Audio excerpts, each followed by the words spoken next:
Palit tayo idol ng timing chain. Yan. Pinagpalitan natin timing chain. Ginawa natin, hindi na natin binaklas dun sa makina. May pamputol tayo. Yan.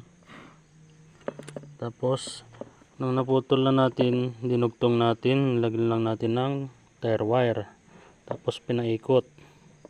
Okay naman, maganda naman yung ano niya. Subukan natin kung matibay nga kung puputulin. Sabi nila hindi raw pwede. Try natin.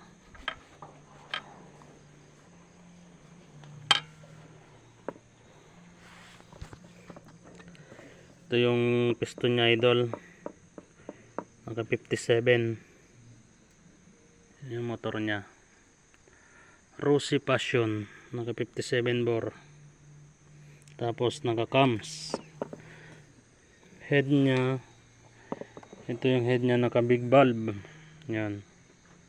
Big valve. Lilinisan na lang natin to.